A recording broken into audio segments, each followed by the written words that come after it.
డబ్బు, అనారోగ్యం, ఉద్యోగం, వ్యాపారం, అప్పులతో బాధపడుతున్నారా? అయితే మీకోసమే మనీ మెడిటేషన్ ప్రోగ్రామ్. హైదరాబాద్ మహానగరంలో కిలాడి లేడీలు ఒంటరిగా ఉంది కదా అని లిఫ్ట్ ఇచ్చారా? ఇక అంతే. మరి బైక్ పైన వెళ్ళే వాళ్ళే వాళ్ళ టార్గెట్ అంతా. నమస్తే, welcome back to Suman TV. ప్రస్తుతం మనతో పాటు ఉన్నారు అనలిస్ట్ మందరి కృష్ణారెడ్డి గారు. నమస్తే సార్. నమస్తే అమ్మా. సార్, లిఫ్ట్ చాలామంది మనం చూస్తూ ఉంటాం కదా, ఎవరైనా లిఫ్ట్ అడిగితే ఈ మధ్యకాలంలో ఇవ్వట్లేదు, మ్యాక్సిమం వెళ్ళిపోతూ ఉంటారు, అంటే ఇలాంటి సంఘటనలు జరుగుతున్నాయి కాబట్టి. అయినా సరే కొంతమంది మగవాళ్ళు ఏంటంటే లేడీస్ లిఫ్ట్ అడిగితే ఖచ్చితంగా ఇస్తారు. ఒంటరిగా ఉంది కదా అంటే కొంతమందికి దురాలోచనలు ఉంటాయనుకోండి, కొంతమంది లిఫ్ట్ ఇద్దామనే ఆలోచనతో ఇచ్చేవాళ్ళు కూడా ఉంటారు. సో ఇలాంటి వాళ్ళని, మంచిగా లిఫ్ట్ ఇచ్చే వాళ్ళని వీళ్ళు అదునుగా తీసుకొని మరి హైదరాబాద్లోనే ఇలాంటి వాళ్ళు తయారయ్యారంట సార్. ఒకసారి దాని గురించి మాట్లాడుకుంటూ అవేర్నెస్గా మీరు ఏం చెప్తారు? గతంలో కూడా ఇలాంటి సంఘటనలు చాలా జరిగాయి, టీవీల్లో వచ్చాయి, తర్వాత సోషల్ మీడియాలో విపరీతంగా చక్కర్లు కొట్టాయి. ఇవన్నీ జరుగుతున్నాయి. వాస్తవంగా ఒంటరిగా ఉండే మహిళలు అంటే వీళ్లలో కొంతమంది ఖచ్చితంగా మోసం చేసి డబ్బు సంపాదించాలనే దృక్పథంతో బస్టాండ్లు, రైల్వే స్టేషన్స్ ఇలాంటి మంచి సెంటర్స్లో నిలబడి అప్పుడే బస్తీకి వచ్చినట్టుగా, అప్పుడే ఊరి నుంచి వచ్చినట్టుగా వాళ్ళు లిఫ్ట్ అడుగుతున్నారు. సహజంగా మగవాళ్ళు ఇవ్వడం లిఫ్ట్ అడిగితే లిఫ్ట్ ఇవ్వడం చాలామంది చేయరు, కానీ ఆడవాళ్ళు లిఫ్ట్ అడిగితే ఇచ్చే ప్రయత్నం చేస్తూ ఉన్నారు. అంటే ఎందుకు ఆడవాళ్ళకి ప్రత్యేకంగా లిఫ్ట్ ఇస్తున్నాడు అంటే కాసేపు ప్రయాణం చేసేంతసేపు కాస్త ఆనందపడదామని, లేకపోతే వాడికి స్త్రీ లోలతో ఉండి ఏదో ఒక రకమైన ఒక బలహీనత ఉండి ఆ స్త్రీ దొరుకుతుందేమో, తర్వాత అవసరమైతే తనతో మాట్లాడుకొని తను తీసుకెళ్ళి తనతో గడపొచ్చు, టైం గడపొచ్చు అని ఇలాంటి రకరకాల ఆలోచనతో కూడా చాలా మగవాళ్ళు చేస్తున్నారు. అదే మగవాడిని ఒకవేళ పురుషుడు వచ్చి నాకు లిఫ్ట్ ఇవ్వమంటే ఎంతవరకు ఇస్తాడు అనేది మనకు సందేహమైన విషయమే.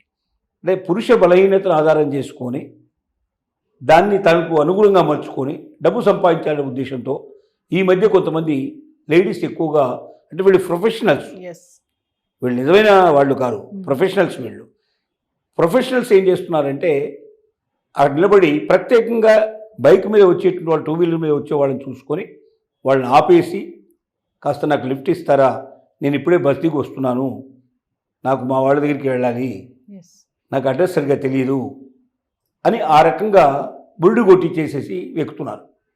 ఎక్కిన తర్వాత వాళ్ళని బ్లాక్మెయిల్ చేయడానికి ప్రయత్నం చేస్తూ ఉన్నారు.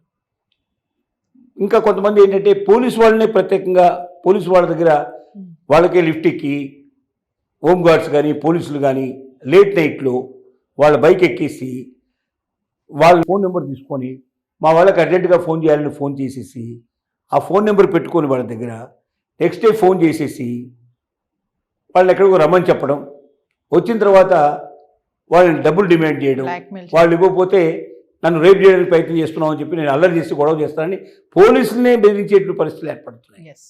అంటే ఇదంతా కారణం ఏం జరుగుతుందంటే, ఒకటి అమాయకమైన వాళ్ళని ఆసరా చేసుకోవడం కానీ, బలమైన వాళ్ళని ఆసరా చేసుకోవడం కానీ జరుగుతుంది. కాబట్టి ఇలా లిఫ్ట్ అడిగిన వాళ్ళని కొంచెం జాగ్రత్తగా పరిశీలించాల్సి వస్తుంది. లిఫ్ట్ వీలైనంత వరకు ఇవ్వకుండా మంచిది. అంటే కొంతమంది నిజమైన నిజాయితీ పనులు ఎవరైనా అడిగే అవకాశాలు ఉండొచ్చు, కానీ ఆడవాళ్ళు, పల్లెటూరు నుంచి వచ్చిన వాళ్ళు కానీ, అసహాయులైన వాళ్ళు ఎవరు కానీ మొగాళ్ళని లిఫ్ట్ అడిగే ప్రయత్నం చేయరు. సహజంగా వాళ్ళ ఫ్రెండ్స్ ఎవరైనా ఉంటే, వాళ్ళ రిలేటివ్స్ ఎవరైనా ఉంటే ఫోన్ చేసుకుని మాట్లాడి వాళ్ళు సాయం తీసుకునే ప్రయత్నం చేస్తారు. లేదా ఇలాంటివి ఏమైనా ఉంటే మరి దీనికి పోలీసు వాళ్ళు కూడా ఏదైనా ఒక ప్రత్యేకమైన ఒక వ్యవస్థ ఏర్పాటు చేయాలి. అంటే ప్రతి బస్టాండ్లో, ప్రతి రైల్వే స్టేషన్లో కూడా పోలీసు సంబంధించిన ఉంటారు, శాఖ మనుషులు ఉంటారు. వాళ్ళని కలుసుకొని నా పరిస్థితి ఎట్లా ఉంది, నేను పలానా దగ్గర చేరుకోవాలి, నా దగ్గర డబ్బులు కూడా లేవు, కనీసం నాకు అక్కడ చేర్పించే ప్రయత్నం చేయించండి అంటే ప్రభుత్వం వాళ్ళని తీసుకెళ్ళి దింపేటువంటి ఏర్పాటు ఏమైనా చేస్తే ఈ ప్రాబ్లం చాలా వరకు తగ్గే అవకాశం ఉంటుంది. నిజమైన వాళ్ళు బలి కాకుండా ఉంటారు. మిగతా వాళ్ళు ఎవరున్నారో వీళ్ళని వెంటనే ఏవైనా ఇలాంటి లక్షణాలు కనబడే వాళ్ళని ఉంటే వెంటనే అందరిది మొత్తం సెంటర్లో మనుషులు ఉన్న చోట తీసుకెళ్ళి అక్కడ దింపేయాలి వీళ్ళు. ఎందుకంటే ఒంటరిగా ఉండే చోట దింపితే వీళ్ళు బ్లాక్మెయిల్ చేసే ప్రయత్నం చేస్తారు. మనుషుల మధ్య తీసుకెళ్ళి దింపినప్పుడు బ్లాక్మెయిల్ చేయడానికి పాసిబిలిటీ ఉండదు. కాబట్టి అనుమానం ఎప్పుడైతే వచ్చిందో వాళ్ళని అందరి మధ్య బాగా ఎక్కువ రష్ ఉండే చోటుకి తీసుకెళ్ళి రష్ మధ్యలో దింపేసేసి వెంటనే ఇమీడియట్గా అక్కడి నుంచి వెళ్ళిపోయే ప్రయత్నం చేస్తే ఈ ప్రాబ్లం నుంచి తప్పుకునే అవకాశాలు ఉంటాయి. మామూలుగా సార్ సిటీలో ఇలా ఒక ఎత్తు అయితే కొంతమంది ఆడవాళ్ళు నైట్ టైం అమ్మాయిలు కూడా అంటే ఉద్యోగాల కోసం చదువుల కోసం వచ్చిన వాళ్ళు లగ్జరీ లైఫ్ కోసం ఈజీ మనీ కోసం వేరే పనులు కూడా చేయడానికి కూడా లేడీస్ రెడీ అవుతున్నారు. ఇలా కొత్తగా ఇప్పుడు లిఫ్ట్ అడిగే క్రమంలో అంటే ఇది అంతా కూడా ఈజీ మనీ కోసమే అంటారా, డబ్బుల కోసమేనా?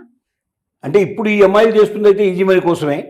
కొంతమంది తప్పని పరిస్థితుల్లో కూడా జీవితం లోపల సపోజ్ ఇప్పుడు వాళ్ళు ఏదో చిన్న చిన్న ఉద్యోగాలు చేసుకుంటూ ఉంటారు, వాళ్ళకి డబ్బు సరిపోదు.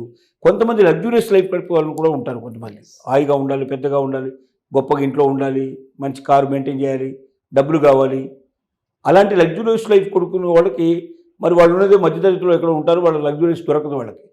కాబట్టి తన అవసరమైతే శరీరాన్ని నమ్ముకొని డబ్బు సంపాదించుకోవాలని, దాంట్లో కూడా మంచి మంచి వీటిని సంపాదించుకోవాలనే ఉద్దేశంతో కూడా కొంచెం క్లాస్గా ఉండేవాళ్ళు, నా కారులో వెళ్ళేవాళ్ళు, అలాంటి వాళ్ళని వాళ్ళు ఏ రకంగా ట్రాప్ చేసే ప్రయత్నాలు జరుగుతూ ఉంటాయి. రకరకాల పద్ధతులు ఉన్నాయి, రకరకాల అవసరాలు ఉన్నాయి. మోసం చేసేందుకు ప్రయత్నం చేసేవాళ్ళు ఉన్నారు, తప్పని పరిస్థితుల్లో ఒళ్ళు అమ్ముకునే వాళ్ళు ఉన్నారు. తప్పని పరిస్థితుల్లో తినడానికి తిండి కూడా లేక, బిడ్డకు పాలిచ్చే అవకాశం లేక, మరొక ప్రయత్నం లేక, ఇంకొక అవకాశాలు లేక అలా కూడా కొంతమంది తమ జీవితంలో అలాంటి సమస్య చేస్తున్నారు. ఉద్యోగాల కోసం పోతే అక్కడ కూడా కొంతమంది వీళ్ళని ఇట్లా మోసం చేసి వాళ్ళని ఆల్రెడీ ట్రాప్ చేసేసి వాళ్ళకి శారీరకంగా వాడుకున్న వాళ్ళు ఉన్నారు. ఈ రకరకాలు, ఇందులో ఒక్క పద్ధతి లేదు. పురుషుడి యొక్క అవసరం స్త్రీకి, స్త్రీ యొక్క అవసరం పురుషుడికి ఉంది. ముఖ్యంగా శారీరకమైన సంబంధాలు ఏవైతే ఉన్నాయో, అంటే సహజంగా ఒక వెస్ట్రన్ కంట్రీస్లో చెప్పేది ఏమిటంటే మనకు ఆకలి అయినప్పుడు అన్నం తినడం ఎంత సహజమైన విషయం, ఆ ఆలోచన వచ్చినప్పుడు దాన్ని తీర్చుకోవడానికి ప్రయత్నం చేయడం కూడా అంతే సహజమైన విషయం అంటారు. అంటే సెక్స్ని అంత ఈజీగా తీసుకుంటారు అక్కడ వెస్ట్రన్ కంట్రీస్లో. ఇక్కడ కూడా పరిస్థితి ఏం ఏర్పడిందంటే ఆడవాళ్ళు కానీ మగవాళ్ళు కానీ ఇండియాలో కూడా అలాంటి పరిస్థితులు ఏర్పడుతున్నాయి. పెద్ద పెద్ద పబ్స్కి అటెండ్ వాటికి అటెండ్ అయ్యేవాళ్ళు, తర్వాత ముఖ్యంగా హోటల్స్కి ఈ మధ్య ఏం చేస్తున్నారంటే వీళ్ళకి ఫోన్లు చేసి, ఫోన్ నెంబర్లు మామూలు దొరికిన దాంట్లో ఆ ఫోన్లు చేసేసి వాళ్ళని రమ్మని చెప్పి తీసుకెళ్ళడం. తర్వాత ఎవరైనా కాలేజ్ స్టూడెంట్స్ కానీ లేదా ఐటీ ఎంప్లాయీస్ కానీ దొరికితే వాళ్ళు పట్టుకుని కాసేపు సరదా గడుపుదాం, హోటల్కి వెళ్దామని చెప్పి హోటల్లో కూర్చోబెట్టి విపరీతంగా బార్లు, అంటే వీడు ఆర్డర్ ఇస్తారట, అమ్మాయి ఆర్డర్ ఇచ్చేస్తుంది. ఆర్డర్లో ఒక్కోసారి 10,000 రూపాయల నుంచి 50,000 రూపాయలు బిల్ చేస్తారు. ఆ ఇచ్చేటువంటిది నిజమైనటువంటి డ్రింక్ కాదట. ఆ అమ్మాయికి ఇచ్చే డ్రింక్ ఏమో మామూలుగా ఇస్తారు, ఇతనికి ఇచ్చేది ఒక రకమైన డ్రింక్ ఇస్తారు. ఆ అమ్మాయి ఒక 10-20 తీసేసుకుంటుంది, అది అంతా బిల్లు వచ్చేస్తుంది. బిల్లు వచ్చినప్పుడు 50,000 బిల్లు అవుతుంది. ఈ లోపల ఆ అమ్మాయి నేను వాష్రూమ్కి వెళ్తానని చెప్పి తప్పించుకొని పోయినటువంటి సంఘటనలు కూడా ఉన్నాయి. ఇలా రకరకాల ట్రాప్ చేస్తున్నారు. కాబట్టి ఒకటి మనలో ఉన్న బలహీనతల్ని మనం వీలైనంత వరకు కంట్రోల్ చేసుకోవడం అవసరం. ఇతరుల ద్వారా ఈ సుఖాన్ని పొందాలని కోరుకునే కన్నా మ్యారేజ్ చేసుకొని భార్య ద్వారా భర్త ద్వారా భార్య దీన్ని పొందడానికి ప్రయత్నం చేయడమే శుభమైన విషయం.